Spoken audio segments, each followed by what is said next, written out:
Hey guys, I want to do a lecture today kind of talking about chapter 2, which is issues of law.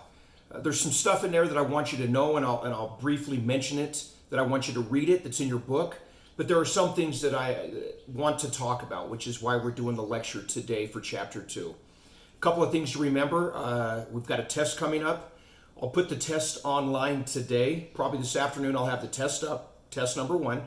And it'll be up until Wednesday at midnight. So you've got till Wednesday at midnight, but you've got to get it done. A couple of you have not been online, doing a lot of stuff online. Remember, I'm pretty flexible once I put the assignment on, and you have a day or two to get the assignments done. In fact, for the most part, I accept late work. So remember, I'll accept late work up until the test. So after Wednesday at midnight, remember, all of the stuff that needs to be turned in at that point can't be turned in. We move on to the next section. So get the stuff made up and get it turned in, but you'll have the test up and ready this afternoon, and you've got until Wednesday. So let's talk about chapter 2, because issues of law is extremely important. We'll get to the fun stuff later about, why are all the protests happening and why do the police do those kinds of things. But we just got through talking about why do people do bad things, and I want you to understand, is crime positive or is crime negative? Based on the article that you just wrote about, there's a lot of people that think that it's necessary, that crime's necessary to make a society better. I want your opinion. That's why you're writing about that particular topic. But now let's move into to issues of law. Actual crime and what causes crime. No longer the opinion. That was chapter 1. We're going to get into statistics. I love statistics. I love to look at what is actually happening. So when we ask the question, what is crime doing today? If someone comes up to you and says, how is crime today? Are we in a bad place? Talking about 20, 30, 40 years ago, are we in a bad place? In fact, one of the common slogans, which I don't need to mention who makes it up, but when we say, make America great again, there's this concept, what was crime like in 1950, 1960, 1970? So when we make those comments, okay, what was it like and what is happening today? Well, here are the facts. Crime today has been going down for the last 20 years. So a lot of people think because they see things in the news and things that are happening in the news and bad things happening, that crime is going up and that violent crimes in general are going up. It's a tricky question. When you watch politicians, and they'll answer things like, some politicians will say, well, crime's going crazy in Chicago. Crime's going crazy in Baltimore. As a criminologist, we don't look at 1 year of statistics. We look at 3 years, 5 years. 1 year doesn't tell us anything. We look at trends. We look at patterns. And when we look at trends and patterns, absolutely, for a fact, crime has been coming down. And violent crimes for many, many years. Has crime gone up in some cities last year? Absolutely. Let's see what happens next year, and let's see what happens the year afterwards. Could we be on a crime going up trend? We'll have to see. But right now, crime is going down. So when we talk about crimes, I want to put it into 2 categories. We've got violent crimes and we've got property crimes. When we talk about the violent crimes, one of the things that I want you to understand for the test and understand is the statistics are in the FBI, Uniform Crime Reporting Index. The UCR is a way that we report the crimes that are happening in major cities across the country. We have 16,000 police departments, and those departments will give information to the FBI. We create statistics based on those violent crimes, and we're going to talk about what those crimes are. I just want you to know for right now, if you get online and you type in UCR, it'll give you an idea what's happening in Salt Lake. You can look up and see what's happening in Cedar City. We present those. The 16,000 police departments have to put that information into the system. Are there problems with that? Absolutely. And we're going to talk about some of those problems. One of which is when we give statistics on violent crimes, police departments, one of the biggest problems they have is criminals don't just usually do one crime. They run over a kid in a stolen car, they drive up the road, they steal a can of beer. They do a series of events. When the police department gives that information to the UCR, they always give the most violent offense. They don't give you all the other offenses. So is it an accurate depiction? No. I mean, what if we had an instance where somebody abducted someone, sexually assaulted them, and then murdered them? Clearly that would be reported as a murder. But did a sexual assault occur? Absolutely. So remember, that's a problem with that. It's also a problem that some cities and some police departments don't want to be thought of as a dangerous city. So they will manipulate the crimes and the numbers they report so that their cities don't look that bad. So are there problems? Absolutely. As a criminologist, I gather that information because it is good information, but I have to understand there are problems. Couple of other things. To try and alleviate some of those problems, we do surveys. This NCVS is the National Crime Victimization Survey. Many of you might have been called on the phone, but the FBI might call people up at random. And they'll call you up and say, have you ever been a victim of a crime? And gather data about this. Why do we do this? I want you to know this. It's called the dark figure of crime. The dark figure of crime is absolutely the biggest problem with the criminologist trying to determine how much crime is occurring in your area. What that means is people are reluctant to call the police. We know, for instance, with sexual assaults, that the victims are so traumatized that many times they don't call the police. So we have a lot of unreported crimes because people don't call the police. Another example, as we get into this debate about immigration, and that's not a debate that we're going to have here. Clearly, there are a lot of people in this country that fear the police. They fear that they might be deported. So if they've been a victim of a robbery, a burglary, a sexual assault, many times they will not call the police. So the dark figure of crime, you have to take that into consideration. When you see, for instance, that there are so many sexual assaults that occurred in Salt Lake or Cedar City, as a criminologist, we know that you can multiply that by at least 3 times that. That's how many people do not call the police for a lot of different reasons. So know that we do the NCVS and we gather data to try and alleviate that. We tell people on the phone, you don't have to give us your name. We don't have to do a lot of things to identify who you are, but we'd like to see. And then we look at the two, the UCR and NCVS, and determine how close are we with crime. So that's a good way of understanding how do we get data. Remember, 16,000 police departments in this country. A lot of data is being compiled in order for us to answer these questions. Now, when I start to talk about the UCR, remember, this is the FBI. It's the federal government. They will define violent crimes the way they want to define them. Some states define them different. So as I start to talk about specific violent crimes, remember that depending on where you live and what state, it could be a little bit different depending on, because the states have that power to say this is what we want for that particular crime. So I'm going to give you the most vague definition of some of these violent crimes. Remember, if this is something that you're interested in, or if this is your major, you should definitely take our criminal law class where the colonel who's teaching it now will define this and explain it better. I'm just going to give you some broad definitions. When we talk about the UCR and the violent crimes, they categorize them as 8 crimes. Again, I don't want to get into it, but some of these 8 violent crimes that we have in the UCR are not violent. I don't know why we call them that. So I'm only going to hit on a few that definitely we can agree that are violent. The first one is murder. Certainly, murder is the #1 violent crime in the UCR. Defined by murder is simply it's the most reported in the news, but it's the least likely thing to ever occur to people. So remember, I don't like looking at cities and trying to determine, is this a safe city just based on the murder rate. The murder rate doesn't say anything about how safe a city is, but we do look at murder rates. Murder defined is the unlawful killing of a human being. Remember the definition, unlawful. Are there ways that can be lawful? Absolutely. Self-defense, in the military. So there are lawful ways that a human can take a life. But when we talk about murder in the UCR, it's the unlawful killing of a human being. A few more other stats when we look at murder. It's the most likely to occur in warmer months. So when we go into summer, criminologists know that at this time of year, we certainly have a spike in murder because of the warmer months. Here's another one that I want you to keep in mind as we talk about things. Very, very, very few murders are committed by strangers.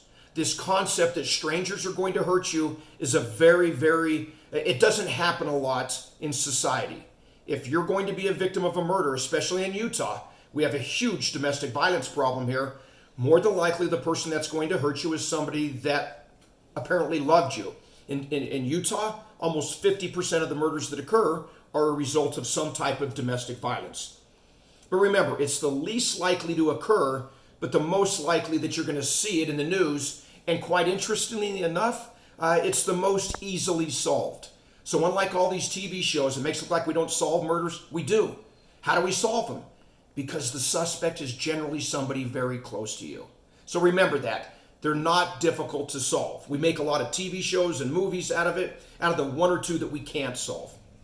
Okay, second violent crime, again, is defined by the government. They use the term rape. In fact, they say forcible rape. I don't particularly like that term, and I'll tell you why, but that's what's used in the UCR. Rape is a complicated term that we used years ago. In fact, for many years, the UCR, if a man was sexually assaulted by another man, we didn't define it as rape. So just up until a few years ago, if a man was sexually assaulted, it would never appear in the UCR because it didn't meet the definition of rape.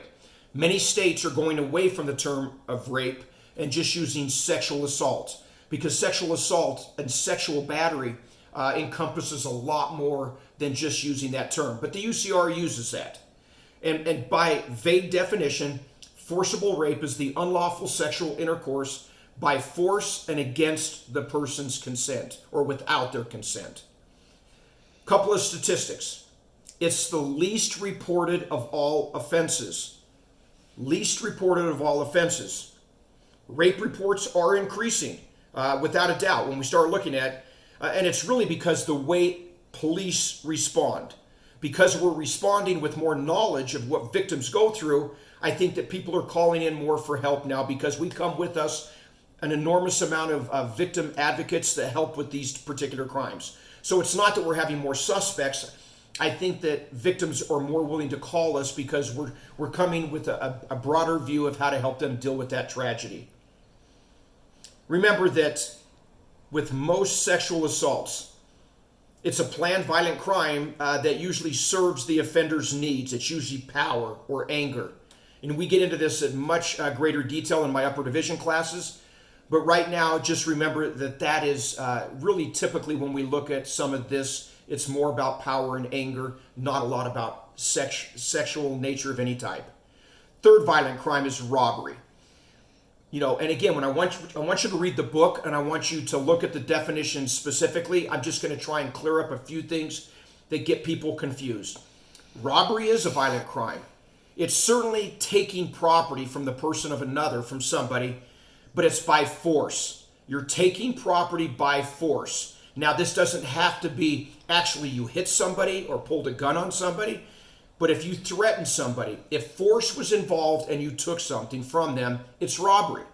If you never used force, if the suspect never used force, broke into your house, that's burglary. Now, a lot of people say, well, then burglary shouldn't be a violent crime. In many states, burglary or the statute of burglary doesn't just have to be taking something from somebody. A lot of states, they have defined it that burglary means you take something. If that state defines it as taking something only, then no, it's not a violent crime. But in Nevada, in California, if you break into somebody's house, and that's the key with burglary, you enter a structure without permission, and then you commit a crime. So if you break into a house in Nevada and then you hit somebody in the face, you never stole anything. Technically, that can become a burglary, and therein it becomes a violent crime. So remember, burglary can be, but look at the definitions of robbery and burglary. When we use the term armed robbery, clearly it means you have a weapon, a knife, a gun. Strong arm just means I didn't have a weapon, but you clearly scared the person so bad they gave up their property because you said you were going to do something to them. When we use the term aggravated assault, for those of you going on to law school, don't be confused. I'm going to try and explain it. Technically, by definition, assault means you were not successful.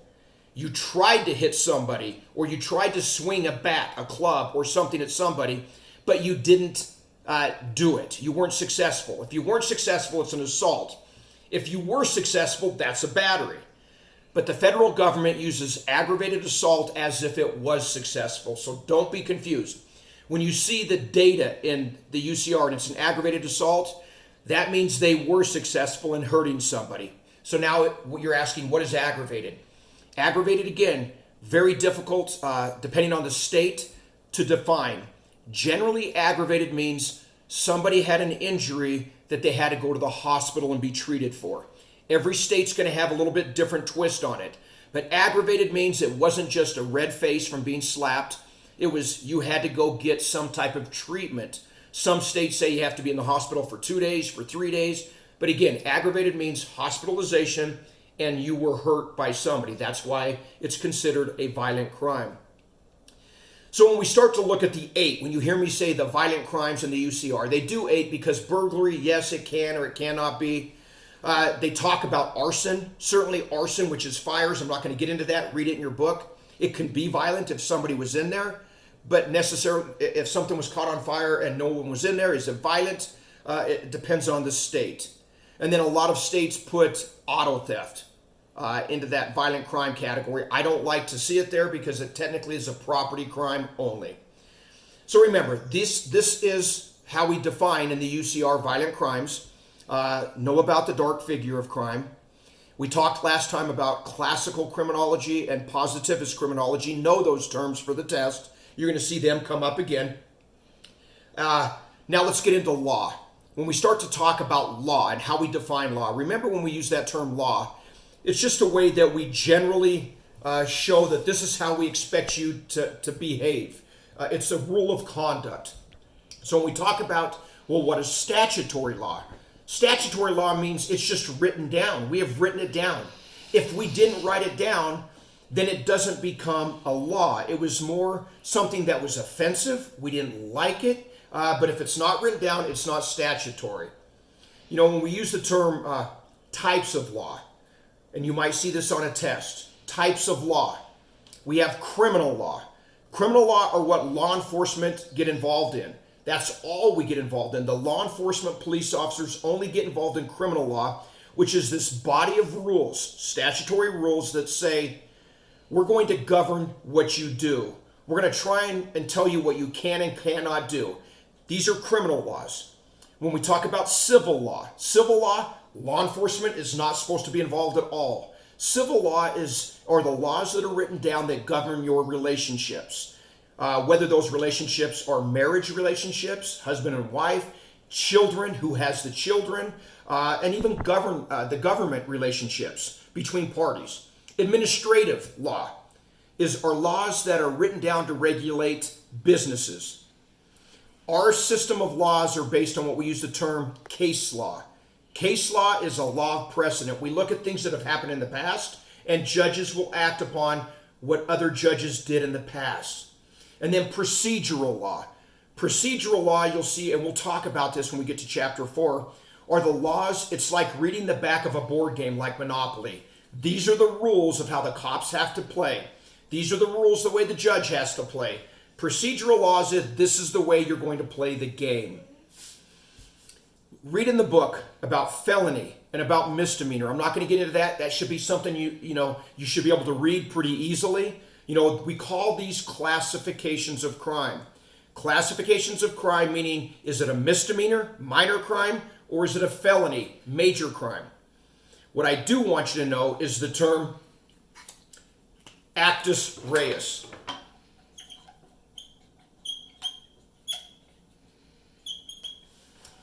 Actus reus. Actus reus means in order for me to make an arrest as a police officer, actus reus means there has to actually be an act that you violated. I have to prove in court that you violated some particular crime. I have to have actus reus. I also have to have mens rea.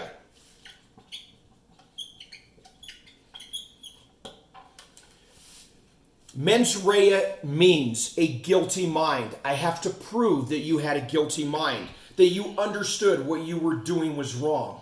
So in order to make an arrest, a law enforcement officer has to have actus reus, prove that a crime was there, that we had it written down, and that you knew mens rea, that you knew what you were doing was wrong. If I have those two, I can make an arrest. So understand those two Latin terms. So when you read through your chapter, go through it. When we use the term criminal negligence, I want you to think in my class, nothing other than negligence means no shit. You shouldn't have done that. If somebody leaves a kid in a hot car in Vegas, it's 150 degrees in the car, and the kid dies as a result of your negligence, I'm going to be looking at it as no shit. Everybody out there knows that a kid will die. If you go and answer a phone while your kid's swimming in a pool, a little Walmart pool, you come back and your kid is drowned. No shit. Leaving a young kid unattended, they might drown. Texting on your phone. Again, yeah, we all know if you're looking down texting on a phone and you run over a kid in a stroller, that's negligence. So don't get caught up in thinking just because you didn't want that bad thing to happen. If I can show that everybody else out there knew, you don't do that, you're going to get charged with criminal negligence. And again, it depends on the jurisdiction you live, depending on whether they prosecute you for that.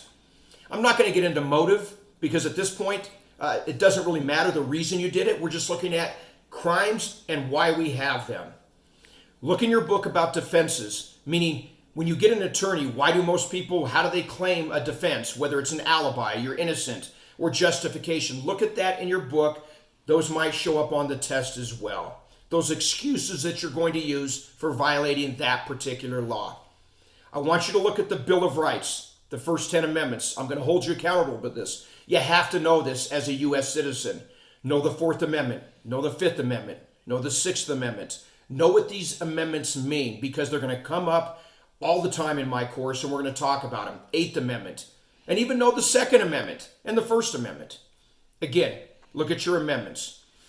Just to sum up, I briefly went over Chapter 2 with the important things.